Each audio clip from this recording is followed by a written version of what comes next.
नौकरानी एक घर के लिए कितनी जरूरी होती है, आइए देखते हैं। अरे बहू, ये देख, सारा साबुन बर्तन में रह गया। ये नौकरानी कोई काम नहीं करती, गंदा काम करके चली जाती है और ढेर सारा पैसा ले जाती है। अरे मम्मी जी, उसने तो साफ किया ही था। मेरे ही हाथ से इस ग्लास में सर्फ गिर गया था। अरे बस कर झूठी, उसे बचाने के लिए सारी जुगत लगा ले, लेकिन मैं तो इसे निकाल कर ही रहूंगी। हमारे जमाने में ना कोई नौकरानी थी और ना ही ये चिकने बर्तन। चूल्हे के जले बर्तनों को राख रगड़ कर साफ किया करती थी मैं। अरे माँ जी, मैं कहाँ बचा रही हूँ उसे। और वैसे भी आजकल नौकरानी जरूरत नहीं, स्टेटस सिंबल बन गया है। अब आप बताओ, मैं मुन्ना को नीचे घुमाने ले जाऊं तो लोगों से क्या बोलूं? झाड़ू पोछा खुद लगा रही हूँ। लोग सीधा यही पूछते हैं कि कौन सी नौकरानी काम कर रही है तेरे घर पर। अरे बस कर, ये भी कोई बात होती है? मम्मी जी, आप नहीं समझेंगी। शाम को नौकरानी घर आकर काम कर ही रही होती है कि सास को कहती है, माँ जी, एक बात बोलूं, बुरा न मानना। अरे वैसे तो मुझे तेरी शक्ल ही पसंद नहीं है, बात क्या खाक पसंद आएगी। अरे माँ जी, सुन तो लीजिए क्या कह रही है। तो मैंने कौन सा उसका मुंह पकड़ लिया है? अरे माँ जी, वो लाल साड़ी पहनती हो ना, ना पहना करो। सास का गुस्सा अब तो 7वें आसमान पर होता है। अरे वाह जी वाह, क्यों ना पहना करूं? और तू होती कौन है ये बताने वाली कि मैं क्या पहनूं क्या ना पहनूं? अरे माँ जी, पूरी बात तो सुन लो, वो बोलना क्या चाह रही है। अरे बुरा न मानो आंटी जी। अरे कौन है आंटी? अपनी उम्र देखी है तूने? 2-4 साल ही छोटी होगी मुझसे और मुझे आंटी बोल रही है। बहू सर पर हाथ रख लेती है। अरे अच्छी खासी उम्र दराज हो और आंटी ना बोलूं? मैं तुम्हारी बहू से भी 4 साल छोटी हूं। क्यों दीदी? बोलती भी क्या, एक तरफ सास यानी पति की माँ, तो दूसरी तरफ नौकरानी जिसके बिना घर का काम नहीं चल सकता। वो दरअसल माँ जी की शादी में बहुत जल्दी हो गई थी ना। अच्छा ये झगड़ा छोड़ो, ये बताओ तुम माँ जी को लाल साड़ी पहनने से क्यों मना कर रही हो? वो ना, इनकी उम्र की सारी औरतें सोसाइटी में इनके लिए बात करती हैं कि तुम्हारी सास बुढ़ी घोड़ी लाल लगाम है। बहू को ये सुनकर गुस्सा आ जाता है। अरे वाह वाह, कौन बोलता है जी? खुद क्या है यहाँ की औरतें, बाल सफेद लेकिन टाइट जींस और कोई कुछ भी पहने। अरे पहनना हमारा निजी हक है, किसी को कुछ हक नहीं बनता कि वो मेरी सास के लिए कुछ बोले। मैं आज ही जाकर माँ जी के लिए लाल जींस लेकर आऊंगी, फिर देखो कोई क्या बोलता है। अरे चुप लाल जींस। अरे सुन नौकरानी की बच्ची, जाकर बोल दे उन लोगों से कि उन लोगों की तरह मैं उड़ती नहीं फिरती हूँ घर बार छोड़कर। अपने बच्चों और नाती पोतों में मन लगाती हूँ, ना कि सारा दिन ताश के पत्तों में आंख गड़ाकर 3 पत्ती खेलूं। नौकरानी वहां से चली जाती है। वैसे बहू, नौकरानी के क्या फायदे हैं ये तो पता नहीं, लेकिन सबसे अच्छा तो ये कि पता चल जाता है कि कौन किसके लिए क्या बोल रहा है। सोसाइटी में तेरा नौकरानी रखने का इरादा बिल्कुल ठीक था। अगले दिन उन लोगों के घर की बेल बजती है। बहू दरवाजा खोलती है कि सामने कुछ औरतें खड़ी होती हैं। अरे बहू, कहाँ है तेरी सास? बुला जरा। अरे बहन जी, आप सारी एक साथ आइए आइए, कैसे आना हुआ? अरे 3 पत्ते खेलने आई हैं, क्यों खेलोगी? क्यों नहीं, वैसे भी बड़े दिन हो गए, एंटरटेनमेंट हुआ नहीं। बहू जा जाकर पकोड़े तो बना ला। अरे बस करिए, आगे कुछ पीछे कुछ। वैसे तो कहती है कि परिवार पर ध्यान देती है, हमारी तरह 3 पत्तियां नहीं खेलती। हमने कौन सा परिवार छोड़ दिया? सास सक पका जाती है। अब ये किसने कहा? मैं तो कहती हूँ कि मैं भी थोड़ा बाहर निकलूं। आपने ही तो कमला नौकरानी से ये सारी बात की थी। सास और बहू को अब सारी कहानी समझ आ जाती है कि सोसाइटी की औरतें क्यों भड़क रही हैं। माफ करिए आंटी, मैं छोटी हूँ लेकिन फिर भी पहले तो आप लोगों ने माँ की लाल साड़ी का मजाक उड़ाया था ना। हाँ हाँ उड़ाया था, लेकिन उससे पहले तो तुम लोगों ने हमारी जीन्स के बारे में बात की थी। अरे क्यों ना पहने हम जीन्स, तुम्हारे पैसों की थोड़ी ना है। सास और बहू सर पकड़कर बैठ जाती है। देखा बहू, ये खेल कर गई तेरी नौकरानी, यहाँ की बात वहां तो वहां की बात यहाँ। दोनों किसी तरह औरतों को समझा बुझाकर घर भेजती है और कसम खाती है कि नौकरानी को नौकरानी ही रहने देंगी। एक शाम प्राची टीवी पर सीरियल देख रही होती है, तभी उसकी सास वहां आती है। अरे सीरियल में तो ऐसे मग्न है जैसे आज रात का खाना पड़ोसी आकर बनाएंगे। मुझे पता ही नहीं था आपने अपने बेटे की शादी पड़ोस में भी की हुई है। हैं? मतलब? मतलब इस घर में सारा काम बहू ही करती है, आप तो सिर्फ खर्राटे मारती हैं। अच्छा जी, फिलहाल तो तुम आराम फरमा रही हो, चलो जाओ, ये मेरे टीवी देखने का समय है। आहा, इसीलिए मुझे भगाया जा रहा है। सॉरी, अब तो बिल्कुल नहीं जाऊंगी। प्राची की इस बात पर दोनों सास बहू के बीच टीवी रिमोट के पीछे बच्चों जैसे छीना झपटी शुरू हो जाती है, जिसके बीच श्लोक भी काम से घर वापस आ जाता है। हाँ, आज मेरी चूहे बिल्ली की जोड़ी किस बात पर झगड़ रही है? अरे तेरे बीवी मुझे टीवी ही नहीं देखने दे रही। अरे तुम्हारी मम्मी मुझे खाना बनाने के लिए फोर्स कर रही है। अरे वाह, ऐसे बेतुके रीजन पर तो बच्चे भी झगड़ा नहीं करते। अरे मुझे कुछ मत बोल, सब इसने ही शुरू किया है। हाँ हाँ, जैसे आप तो बहुत दूध की धूली है ना। अरे बस, दोनों चुप। प्राची जाओ, खाने की तैयारी करो।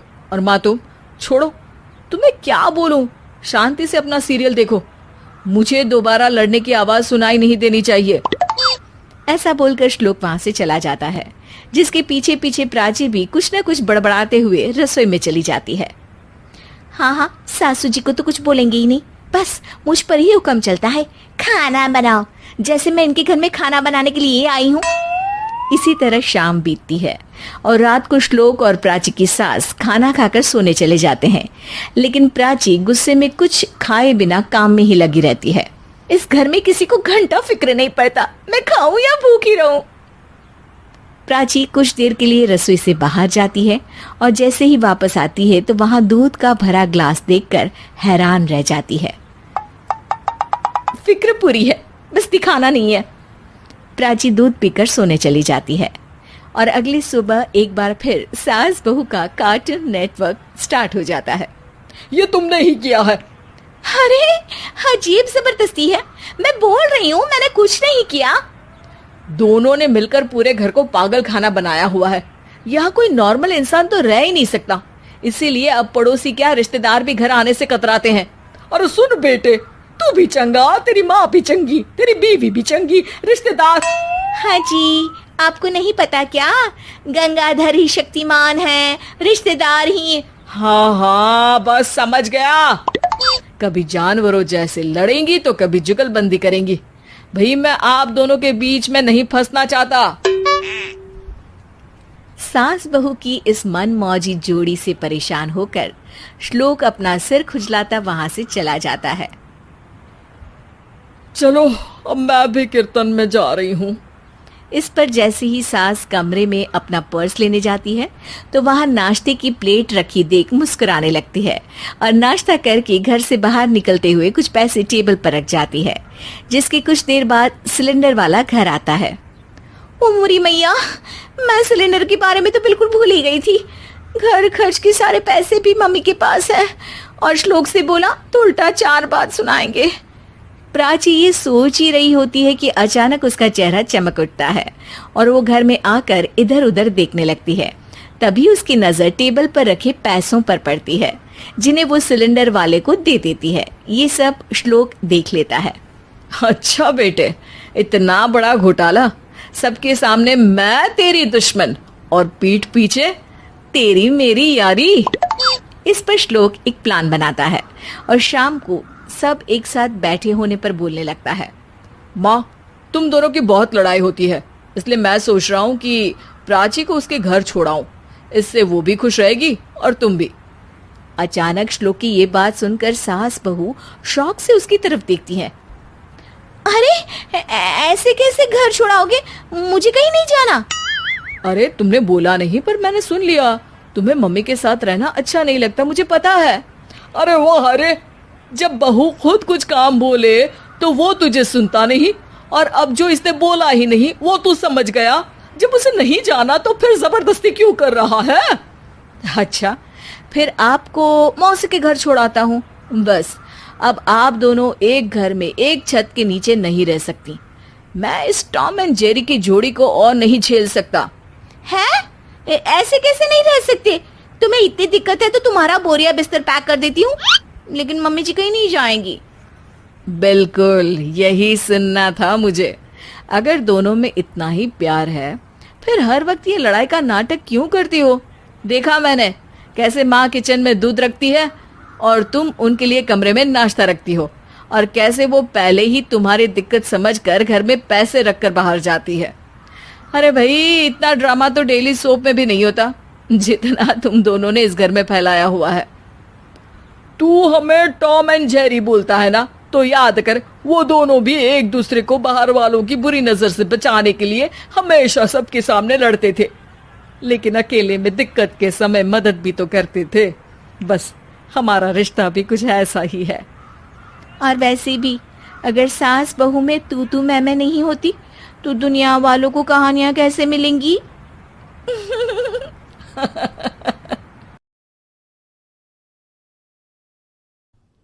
होली की आत्मा।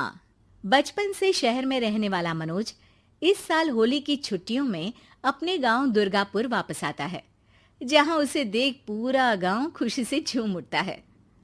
जब गया था तब इतना सा था और अब देखो कितना बड़ा हो गया है। हाँ सरपंच जी, जब मैं गया था तब आप भी बहुत जवान थे और अब देखो कितने बूढ़े हो गए हैं आप। चलो चलो, बढ़िया है, बच्चा घर वापस आ गया। इसी खुशी में आज रात पार्टी होगी। क्या बात है, गांव में भी पार्टियां होने लगी? वैसे अगर पार्टी की बात है तो आज क्यों सीधा होली पार्टी करते हैं? होली पार्टी की बात सुन चहल पहल में अचानक सन्नाटा छा जाता है, जिसे देख मनोज को कुछ अजीब लगता है, लेकिन तभी सरपंच बात पलट देता है। अब बहुत देर हो गई, चलो सब अपने घर चलो, पार्टी के बारे में कल सोचेंगे। मनोज भी मम्मी पापा के साथ घर आ जाता है, पर होली पार्टी और उस पर पूरे गांव की खामोशी वाली बात अभी तक उसके जहन से निकलती नहीं। पापा, होली पार्टी की बात पर सब चुप क्यों हो गए थे? अरे होगी उनकी कोई अपनी बात, मुझे गांव की पंचायत ही थोड़ी पता है। थक गया हूँ, चलो सो जाते हैं, कल बात करते हैं। पापा की बात मानते हुए मनोज भी सोने चला जाता है। आज तो छुपा लिया, लेकिन हफ्ते बाद जब होली का दिन आएगा तब इसे कैसे रोकोगे? अगली सुबह सूरज के साथ ही मनोज भी गांव घूमने निकल जाता है, जिस पर रास्ते में उसे अपनी ही उम्र के कुछ लड़के भी मिलते हैं, जिनसे दोस्ती कर अब वो उनके साथ घूमने लगता है। इसी तरह कुछ दिन बीत जाते हैं और होली नजदीक आने लगती है। दोस्तों, होली में 4 दिन ही बचे हैं, पर गांव में उसकी कोई तैयारियां क्यों नहीं दिख रही? क्योंकि यहाँ होली नहीं मनाई जाती। अरे पर ऐसा क्यों? वो राजा भूषण। अरे तुम 4 दिन के लिए आए हो, क्या इतना सोच रहे हो? चलो कुछ खाने चलते हैं। इसी के साथ एक बार फिर होली की बात को टलते हुए देख मनोज को शक होने लगता है। वो घर पहुंचते ही इंटरनेट पर अपने गांव और राजा भूषण के बारे में जानकारी निकालने लगता है। क्या? मुझे आज तक ये नहीं पता था। ऐसा कैसे? किसी ने मुझे कुछ बताया क्यों नहीं? सारी जानकारी लेने के बाद मनोज गांव वालों या अपने मम्मी पापा से कुछ पूछे बिना खुद ही उसकी सच्चाई के बारे में छानबीन करने लगता है, जिसके चलते वो राजा भूषण की हवेली में पहुंचता है। वाह, क्या हवेली है यार! पर क्या यहाँ सच में कोई भूत है? हेलो भूत जी, कोई है क्या? हम इस साल गांव में होली सेलिब्रेट कर रहे हैं, क्या आप उस पर थोड़ा इंटरव्यू देंगे?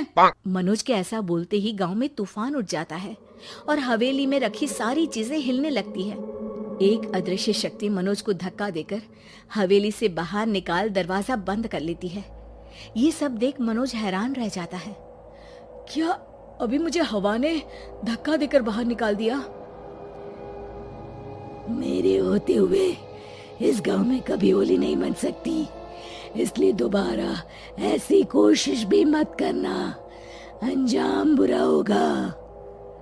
आवाज सुन मनोज हैरानी से इधर उधर देखने लगता है, पर उसे कोई दिखाई नहीं देता। वो गांव वापस आ जाता है, जहां तूफान की वजह से सब कुछ तहस महस हो चुका होता है। आखिर ये तूफान आया कैसे?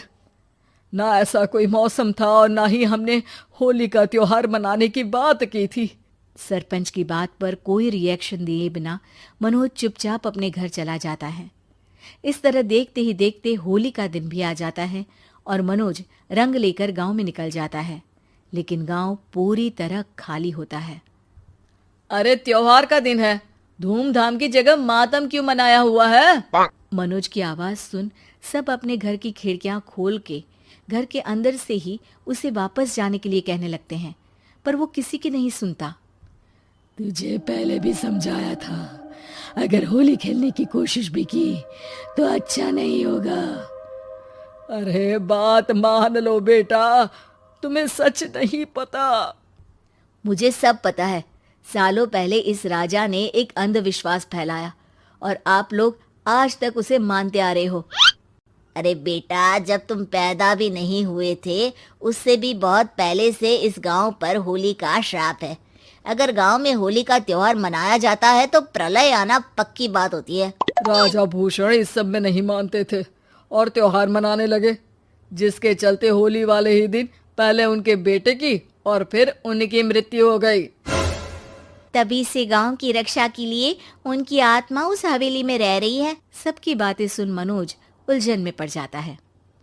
सोचना भी मत मनोज, अगर तुमने इस परंपरा को तोड़ने की कोशिश भी की तो उसका परिणाम इस गांव और गांव के लोगों के लिए अच्छा नहीं होगा। मुझे भी यकीन नहीं हो रहा कि आप लोग एक बेतुकी बात को मानकर सालों से रंगों के त्योहार को मातम की तरह मनाते आ रहे हो। मनोज किसी की कोई बात ना मानते हुए पूरे गांव में रंग बिखेर देता है, जिसके तुरंत बाद वहां तूफान के साथ बिजलियां गरजने लगती है। अचानक मौसम में ऐसा बदलाव देख जहां मनोज कंफ्यूजन में आ जाता है, वहीं गांव वाले डर से सहम जाते हैं।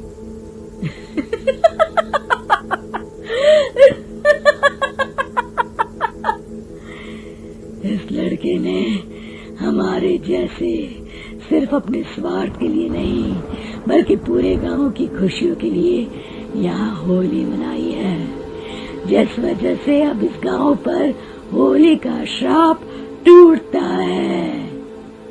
ऐसा बोलकर राजा का भूत वहां से गायब हो जाता है, जिसके बाद गांव के लोग धूमधाम से होली मनाते हैं।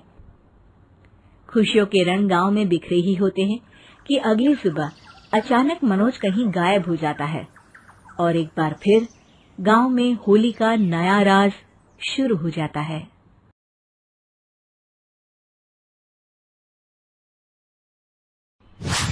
संदीप ने अपनी मां के कहने पर गांव में शादी कर ली थी। लड़की का नाम था सुनीता। मां का कहना था एकदम मॉडर्न बहू नहीं होनी चाहिए, लेकिन उन्हें नहीं पता था कि गांव से आने वाली बहू सुंदर सुशील तो होगी और उसको गांव से बाहर भी निकाल लाएंगे, लेकिन उसके अंदर का गांव कैसे बाहर निकलेगा। शादी के कुछ दिन बाद, माँ टिफिन तो देना जरा। बेटा अब तो स्कूल नहीं ऑफिस जाता है, माँ से नहीं अपनी बीवी से टिफिन मांगा कर। ओके माँ। सुनीता टिफिन ले आओ। एक किलो टिफिन, इसके अंदर पिस्ता डाल दिया है। पिस्ता? पिस्ता क्यों? सास जी ने बोला था ना कि आपको पिस्ता बहुत पसंद है। ओहो, मैंने पिस्ता नहीं पास्ता बोला था, पास्ता। पास्ता? कहीं होता है पास्ता? अरे बेटी तू रहने दे, मैं बना दूंगी। अच्छा किया कि पाव भाजी बनाने का नहीं बोला, वरना किसी के पाँव बना देती है। सुनीता को बुरा लगता है, लेकिन उसकी नादान हरकतें कम नहीं होती। ऐसे ही एक दिन, अरे तुमने ये क्या लगाया है? अरे आप वो फूस फूस करके लगाते हैं ना, वही। डियो? का दियो? किसको दियो? अरे वही ना जिससे खुशबू आती है। हाँ हाँ, सही पकड़े हैं। अच्छा लेकर तो आना। कौन सा डियो लगाया तुमने? अभी लेकर आते हैं जी। संदीप की बात मानकर सुनीता अंदर से खुशबू वाला फुसफुस लेकर आती है। OMG!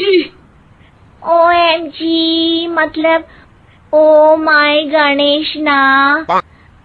अरे OMG छोड़ो, और ये खुशबू वाला फुसफुस की बात कर रही थी तुम? हाँ, इसी की। फिर से सही पकड़े हैं। अरे देवी, लेकिन आप सही नहीं पकड़े हैं, ये डियो नहीं है। डियो नहीं है तो क्या लियो है? अरे ये रूम फ्रेशनर है, जिसको कमरे में छिड़कते हैं, खुद पर नहीं। कोई बात नहीं, माँ कहती थी आत्मा किराएदार है, शरीर एक किराए का कर्म। हम शरीर पे ये डाल लिए तो क्या फर्क पड़ जाएगा? अरे बहू, ओ बहू, मेरे लिए फल तो ले आ, फिर मैं बाजार जाऊंगी। सुनीता अपनी सास के लिए फल लेकर आती है। अरे बेटा, पपीता, तरबूज और सेब फल ऐसे कैसे खा लूं? काट कर तो ले आ। माँ जी, मेरे गांव में तो खेत से उठा के सीधा खा लेते हैं। अरे ये तेरा गांव नहीं है ना। अरे संदीप, तू ही कुछ समझा देना इसको बेटा। मैं कैसे समझाऊं माँ, ये तो माइक्रोवेव को भी भट्टी बोलती है। कल मैंने बोला हाय कैसी हो, तो बोलती है किसी को हाय नहीं लगानी चाहिए। अरे सुनीता, तेरा क्या होगा? अभी तो कैसे बताऊं माँ जी, अभी हम कुछ करेंगे फिर पता चलेगा क्या होगा, लड़का या लड़की। हे भगवान, कहाँ से आ गई है? रामपुर से जी, आप ही तो लेकर आए थे मुझे। अरे मुझे माफ कर दो। पहले कोई गलती तो करिए जी, आपकी तो सारी गलती माफ कर देंगे हम। हाँ। अरे बहू, मेरी बात सुन। फल यानी कि फ्रूट जब भी लाए ना तो काट कर लाना, ठीक है? जी ठीक है माँ जी, फल यानी फ्रूट यानी काट के लाऊंगी। सुनीता रोज ही कोई ऐसी हरकत कर देती जिसकी वजह से उसे घर में दो बातें सुननी पड़ती। एक दिन, माँ, मेरे बॉस घर पर आने वाले हैं शाम को। उनका बर्थडे है, फैमिली साथ नहीं रहती उनके, तो यही पार्टी कर लेंगे। उनको अच्छा लगा तो शायद मेरा प्रमोशन भी हो जाएगा। मैं ना फ्रूट केक लाकर फ्रिज में रख दूंगी और तेरे साथ आज खाना मैं बनाऊंगी, ताकि जब साहब आए तो खाने में कोई गड़बड़ ना हो। शाम को जब सारी तैयारियां हो जाती है, संदीप के साथ बड़े साहब भी घर आते हैं। फ्रूट केक तो ले आना बहू, फिर खाना खाएंगे। और इस सब की क्या जरूरत थी? आपने बुलाया वही काफी है। सर, आपका परिवार शहर में नहीं है तो हम ही आपके परिवार जैसे हैं सर। इतने में ही सुनीता फ्रूट केक लेकर आती है और बड़े साहब की टेबल पर रख देती है, और जैसे ही केक के ऊपर का बॉक्स हटाती है, ओह, ये क्या है? केक तो कटा हुआ है। मैं तो ऐसा नहीं लाई थी। आप मुझे शाबाशी दे सकती है माँ जी, मैंने ही केक काट दिया। आपने कहा था ना फल यानी फ्रूट यानी हमेशा काट के लाना, तो फ्रूट केक भी तो फ्रूट ही है ना, तो मैंने पहले ही काट लिया। हूँ ना मैं समझदार। अरे बहू, ये क्या किया? केक हमेशा वही काटता है जिसका जन्मदिन होता है। तुझे एक बात भी समझ नहीं आती, एक नंबर की बेवकूफ है। पूरा माहौल बिगड़ चुका था। संदीप को लगने लगा था कि साहब उसे प्रमोशन तो दूर की बात है, कहीं डिमोशन ना दे दे। लेकिन साहब बीच में ही बोल पड़ते हैं। अरे अरे कोई बात नहीं, ये इनकी बेवकूफी नहीं है, इनका भोलापन है। बेटा आप कहाँ से हो? रामपुर गांव से। अरे वाह, गांव से? फिर तो आपके गांव में ताजे फल और सब्जियां मिलते होंगे। हाँ, सही पकड़े हैं। हम तो काटते भी नहीं, सीधा खा लेते हैं। मैं ना एक बार तुम्हारे गांव घूमने जरूर चलूंगा। क्यों संदीप, ले चलोगे ना? मुझे गांव घूमना बहुत पसंद है। बस फिर क्या था, संदीप और सास दोनों खुश हो गए, क्योंकि साहब को सुनीता ने गांव की बात करके खुश कर दिया था। अब संदीप का प्रमोशन पक्का था। शिक्षा, कभी भी किसी भी गलती पर घबराना नहीं चाहिए। हो सकता है कि उस गलती की वजह से आगे बड़ा फायदा हो जाए।